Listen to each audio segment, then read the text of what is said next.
나를 사랑하신 하나님이라는 제목으로 말씀을 전하겠습니다. 세상 사람들은 하나님의 사랑을 믿지 않습니다. 하나님이 나를 사랑하신다는 사실을 받아들이지 않습니다. 하나님의 사랑이 존재하지 않는다고 이렇게 생각을 합니다.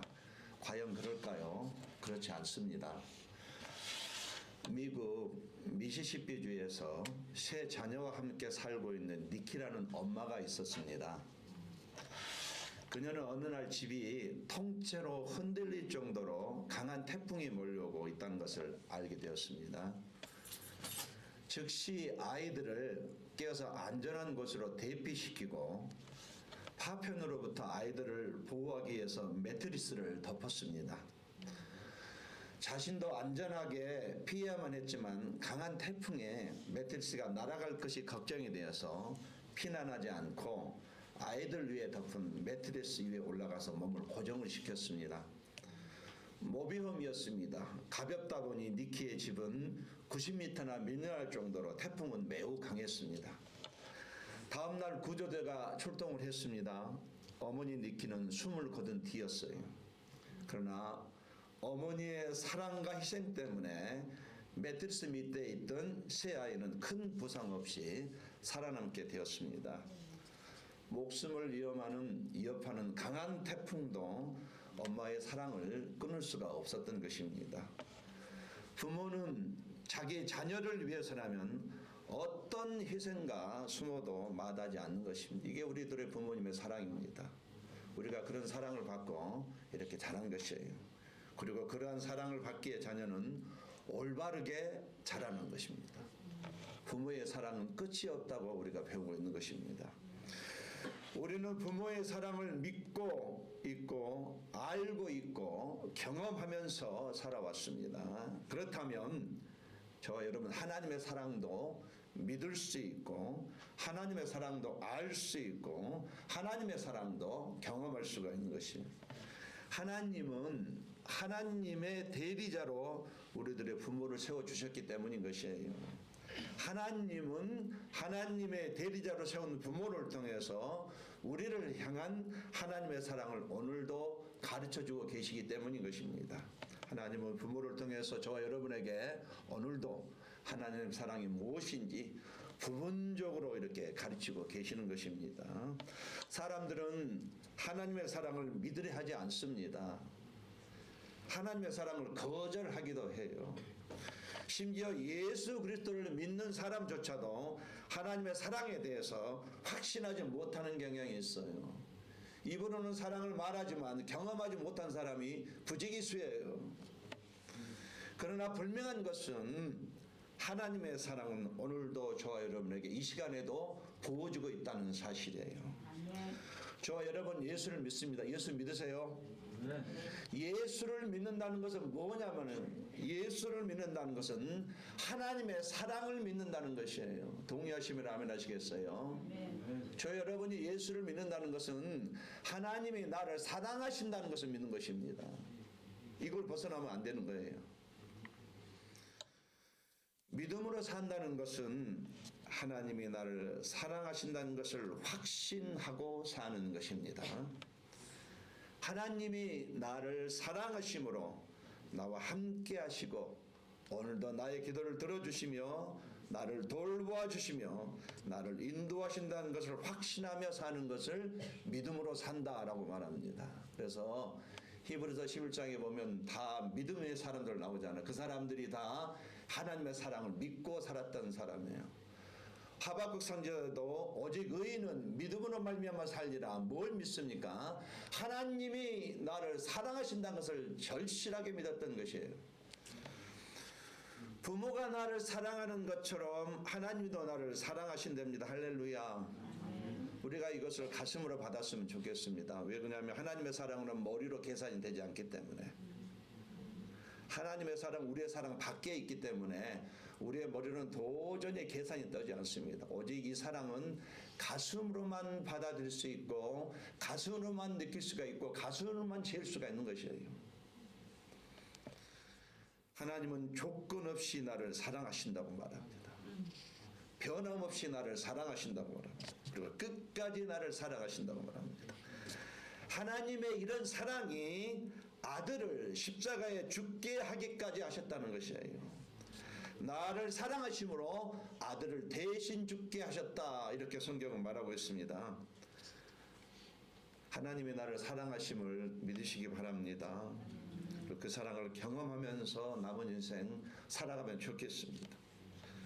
여러 번 말씀을 드리지만 우리가 몸에 갈증이 날 때에 냉장고에 있는 수박을 꺼내서 알맹이를 먹어야 되잖아요. 그때 비로소 갈증이 해소되거든요. 그런데 이 사랑을 아직까지도 경험하지 못했다면 어떤 상태, 수박 겉만 핥는 신앙생활이 되는 것이에요. 아무리 성경 지식이 많고 아무리 예배를 잘 드리고 아무리 뭔가 봉사한다 할지라도 아무 의미 없다는 얘기죠. 정말 중요한 것은 이 그리스도의 사랑, 하나님의 사랑을 나의 가슴으로 한 번 정도 매일 경험해야 된다는 걸 말하는 것이에요. 부모의 사랑을 믿으신가요? 부모의 사랑을 받아보셨는가요? 그렇다면 하나님의 사랑이 있다는 것도 믿으시기 바랍니다. 하나님이 나를 사랑하신다는 것을 믿으시기 바랍니다. 하나님의 사랑을 믿고 살아야 되겠어요. 이 하나님의 사랑은 나에게 세상을 이기게 하는 힘을 줍니다. 믿음이 세상을 이기게 하는 것이에요.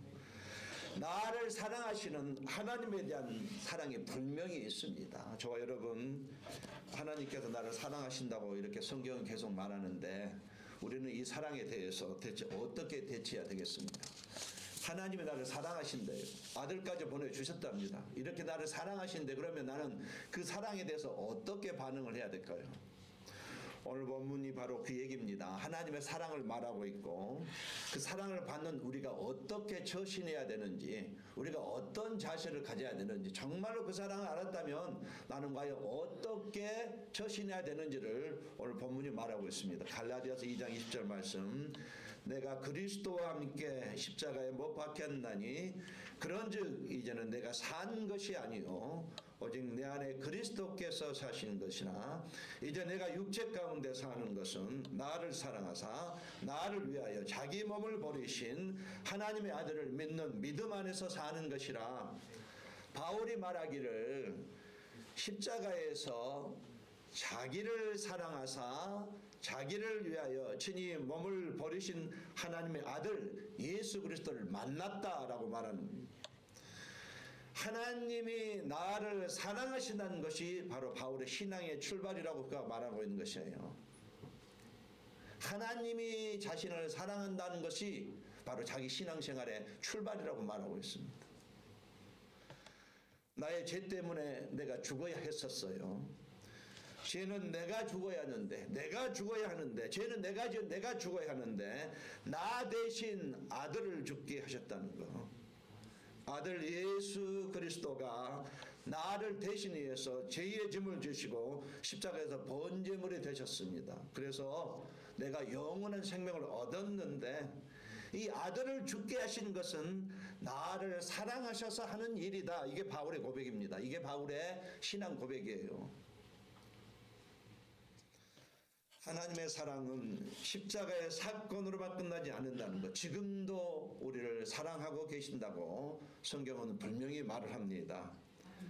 너의 하나님 여호와가 너의 가운데 계시니 그는 구원을 베푸실 전능자시라.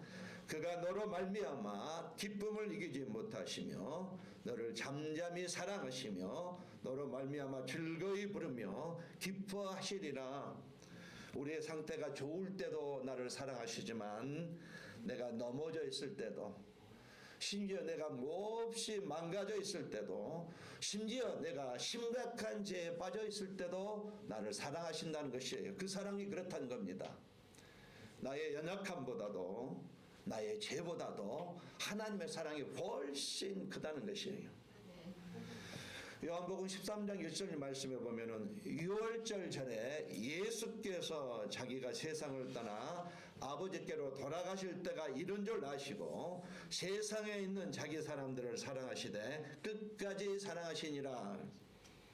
하나님께서 자기 사람들을 특별히 더 사랑하신다는 것은 분명히 정해져 있어요.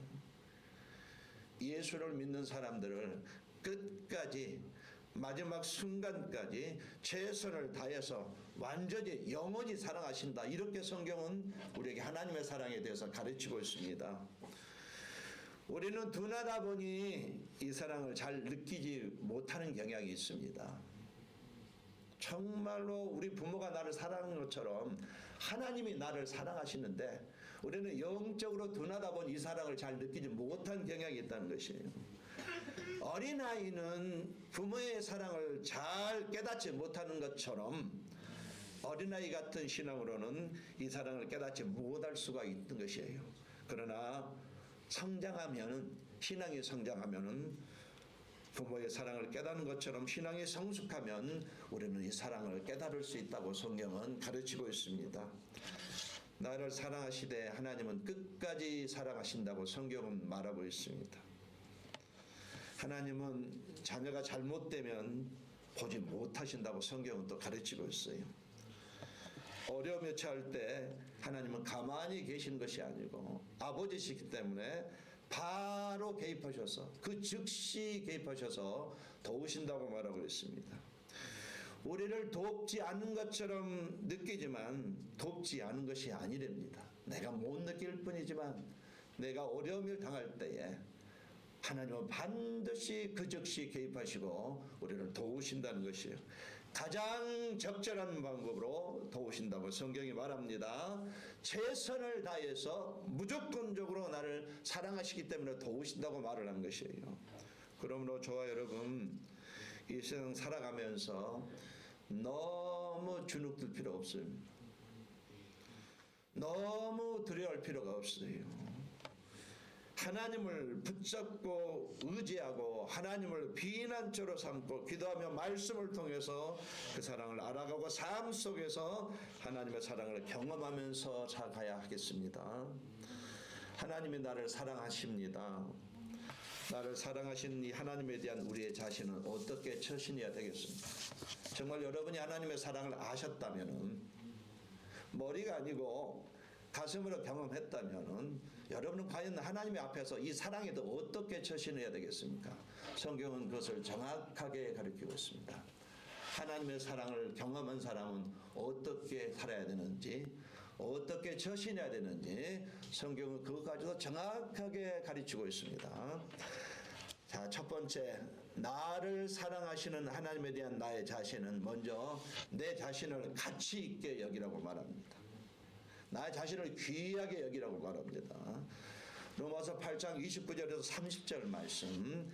하나님이 우리를 부르셨는데 그것은 예수 그리스도와 같이 되게 하시기 위해서 부르셨다. 이렇게 성경이 말하고 있어요.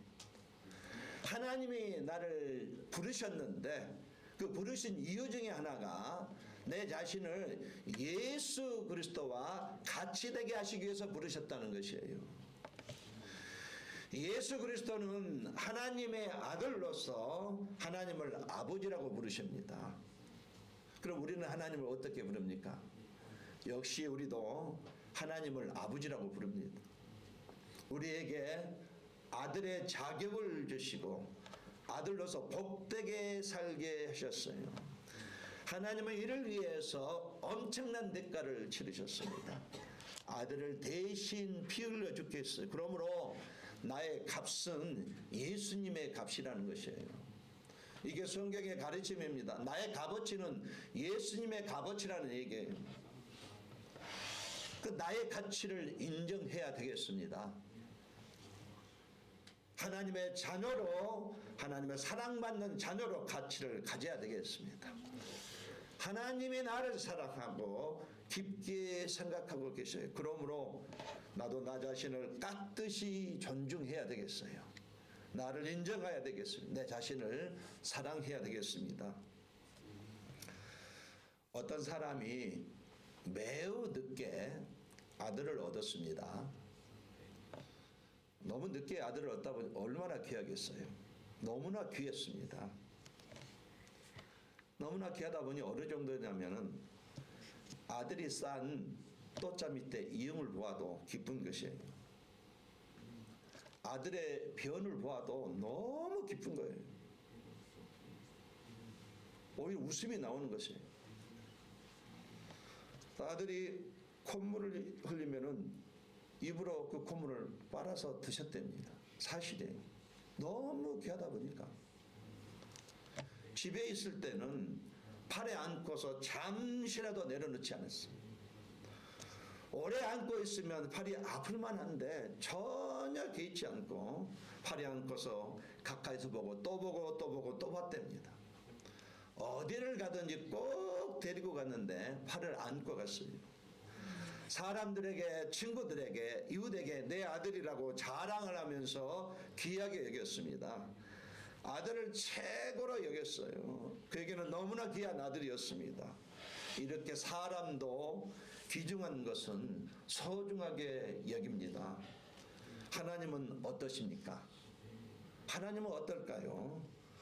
나를 사랑하셔서 아들을 내오셨어요. 믿으시면 아멘 하시겠어요?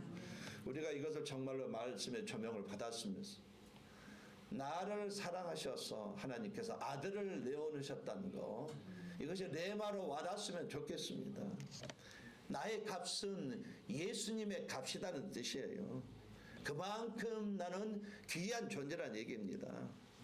하나님이 나를 귀하게 여기시기 때문에 사랑하신다는 얘기예요.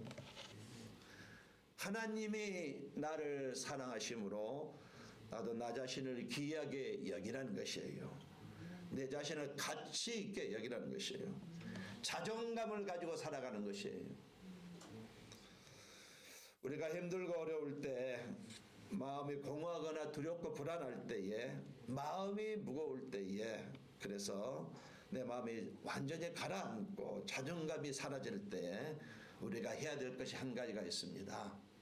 하나님이 나를 사랑하신다는 이 진리를 붙들고 묵상을 하는 것이에요. 아들을 죽게 하기까지 나를 사랑하셨다는 것, 이 사실을 묵상해야 된다는 것이에요. 그 순간 나도 모르게 내 마음이 평안해짐을 경험하게 됩니다. 이것은 공식과 같습니다. 정확히 답이 정해지는 공식이에요. 하나님이 나를 사랑하신다는 사실을 깊게 묵상하다 보면 반드시 100% 성령께서는 내 안에 평안을 다시 부어주시는 것이에요. 하나님은 나의 상처도 싸매어 주십니다. 망가진 부분도 고쳐주셔요. 어느 누구도 나의 상처나 아픔, 망가진 것을 해결할 수 없지만 하나님은 나의 상처를 싸매어 주셔요. 망가진 부분을 고쳐주십니다. 우리는 하나님에게서 너무나 귀한 존재들이기 때문에 그렇게 해주시는 것이에요. 그러니 함부로 내 자신을 천하게 여겨서는 안 되는 것이에요.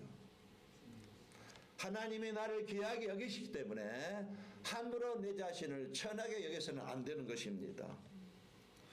나 자신을 가치 있게 여기는 것이 나를 사랑하신 하나님에 대한 나의 바른 자세인 것을 믿으시기 바랍니다. 믿으시기 바랍니다. 하나님은 나를 귀하게 여기십니다. 그러므로 나도 나를 가치 있게 여기라는 것이에요.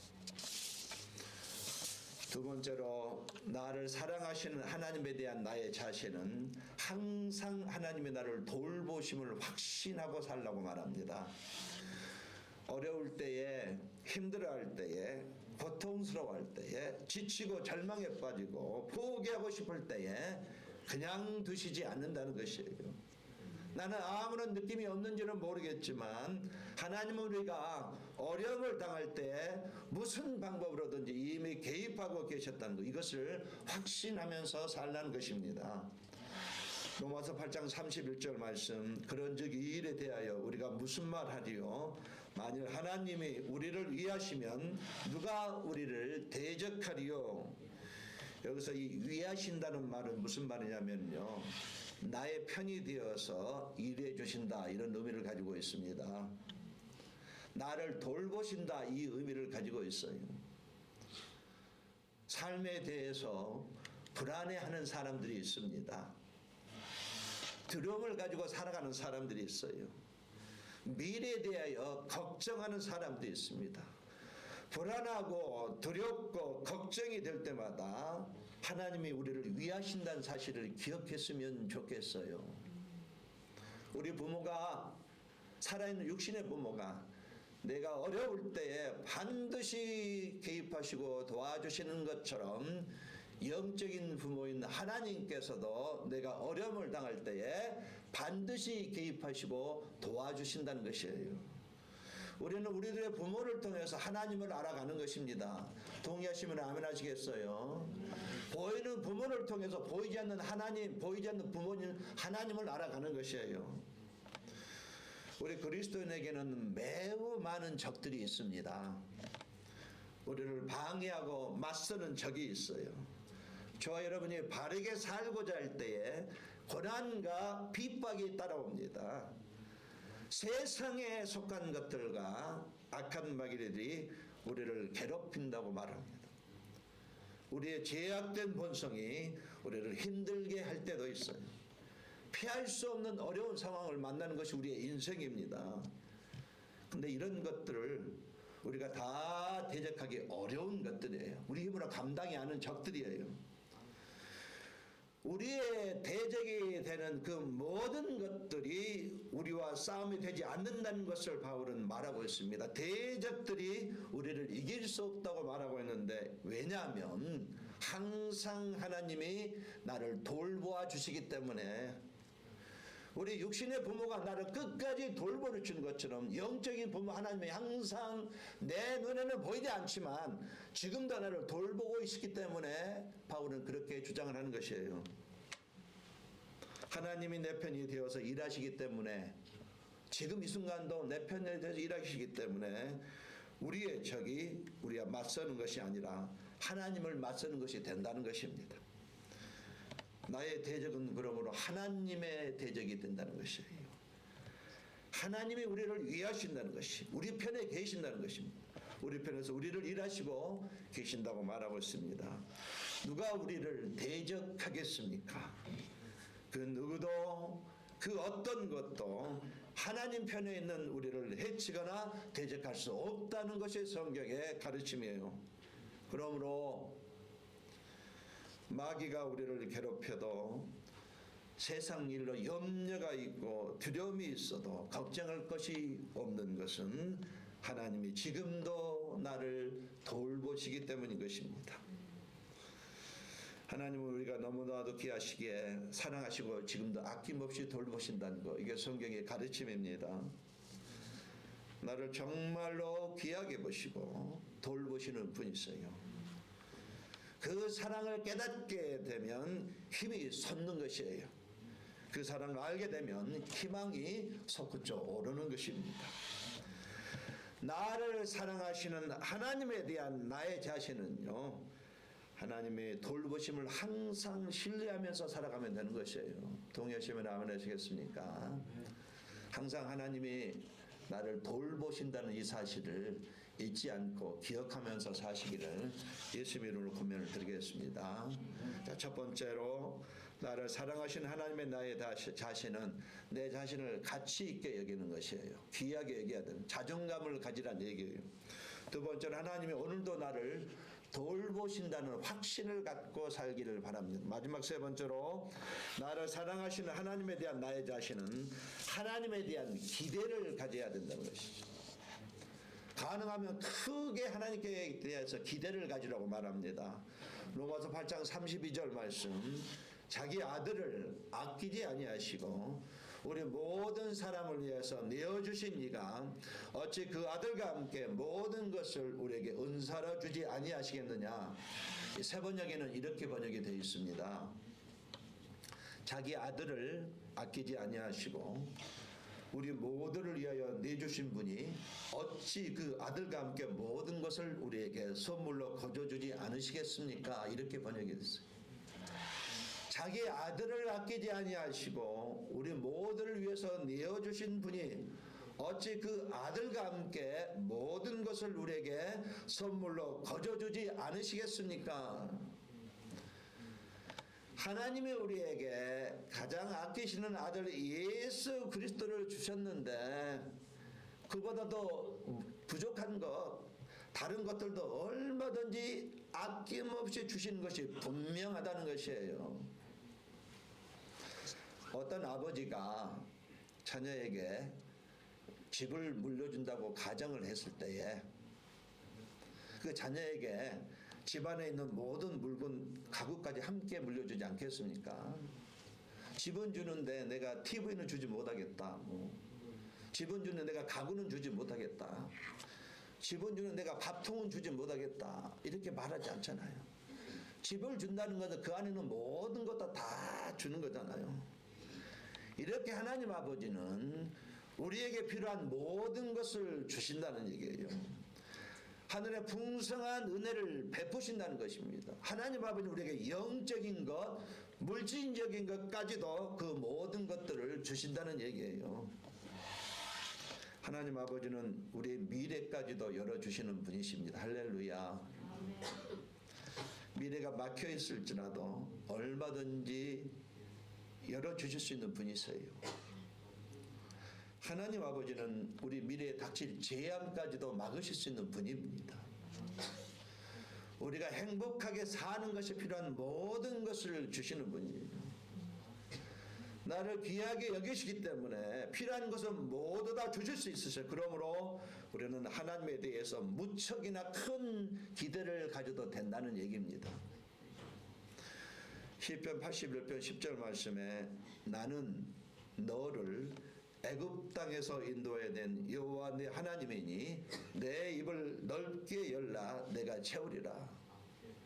크게 기대를 가지라는 얘기예요. 매우 크게 기대를 가지라는 얘기입니다. 여러분 이왕 기대하시는 거 하나님께 크게 기대를 가지시기를 예수님으로 권면을 드립니다.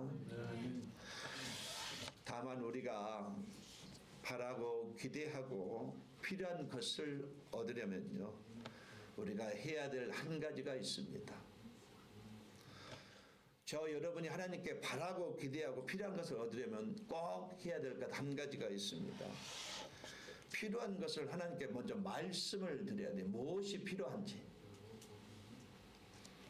가만히 있어도 주시면 좋겠는데 하나님은 그렇게 하지 않으셔요. 기도를 통해서 주시는 하나님이셔요. 필요한 것이 있으면 무엇이든지 간절히 구하면 되는 것이에요. 이게 하나님의 약속입니다. 염려하지 말고 구하라고 하셨어요. 미래를 열어달라고 구하라고 했습니다. 기대를 가지고 구하라고 했습니다. 기도한 만큼 주신다는 얘기예요. 기도한 만큼 영적으로 얻을 수 있다는 얘기예요. 기도는 쌓임으로 그러므로 계속 기도할 필요가 있는 것입니다. 기도의 내공이 차게 되면 언젠가는 그것이 해결되기 때문인 것이에요. 가장 중요한 아들까지 내어주시면서 나를 사랑하시는 하나님에 대한 우리의 자세는 다른 모든 것들도 주심을 기대하면서 기도하며 살아가면 되는 것입니다. 여러분 하나님이 좋으신 것을 주신다는 것을 기대하시기 바랍니다. 필요할 때마다 기도하시기 바랍니다. 가만히 있는 것보다 기도하는 것이 훨씬 더 유익합니다. 말씀의 결론을 맺겠습니다. 예수를 믿는다는 것은 나를 사랑하신다는 것을 믿는 것입니다. 저 여러분이 예수를 믿는다는 것, 하나님이 나를 사랑하심을 믿는 것이에요. 이 지구촌 생각보다 많이 심각합니다. 전쟁이 여러 곳에서 일어나고 있고 테러가 있고 기근과 홍수가 있고 지진과 전염병이 멈추지 않고 있습니다. 미래가 보이지 않습니다. 세상이 어수선해요. 이럴 때일수록 나 혼자 간다는 생각은 금하시고 하나님을 붙잡고 하나님과 함께 가야 합니다. 하나님의 사랑을 믿고 가셔야 돼요. 하나님이 나를 사랑하신다는 것을 확신하고 가야 합니다. 하나님이 나를 사랑하심으로 함께 하시고 도우시고 보호해 주시고 인도하심을 믿고 가셔야 돼요. 이 사랑을 믿고 갈 때에 평안이 내게 있습니다. 이 사랑의 힘으로 무슨 일을 당해도 다시 일어날 수가 있는 것이에요. 하나님의 사랑에 붙들리게 될 때에 쉽게 꺾이지 않습니다. 쉽게 포기하지 않아요. 쉽게 무너지지 않습니다. 이 사랑을 기억할 때 우리 인생 그렇게 힘들지 않습니다. 이 사랑을 기억할 때에 그렇게 두렵지 않습니다. 이 사랑을 기억할 때에 담대할 수가 있고 이 사랑을 확신할 때에 승리할 수가 있는 것입니다. 남은 인생 하나님이 나를 사랑하심을 기억하고 사시기를 예수님으로 간절히 권면드립니다. 하나님이 나를 진짜로 사랑하심을 기억하면서 아침부터 저녁까지 하루길 광야 인생길을 열심히 가시기 바랍니다. 이 사랑이 나에게 힘을 주고 일어나게 하고 걸어가게 하는 것이기 때문입니다. 남은 인생 이 하나님의 사랑을 기억하면서 사시기를 예수님으로 간절히 축원합니다. 기도하겠습니다. 주님이 나를 사랑하십니다. 이 믿음 가지고 살게 해 주옵소서. 다른 건 다 잊어버리고 놓쳐버려도 이 믿음 가지고 살게 해 주옵소서. 오직 의인은 믿음으로 말미암아 살리라. 하나님의 나라를 사랑하신다는 이 확신 가지고 믿음 가지고 산다고 했습니다. 이 믿음이 나를 일으켜 세우고 지치지 않게 하여 주고 새 힘을 얻게 하고 승리하게 하는 것입니다. 우리가 시상대 앞에서는 그날까지 날마다 믿음으로 승리하며 살게 해 주옵소서. 예수님 이름으로 기도드립니다. 아멘. 404장 주면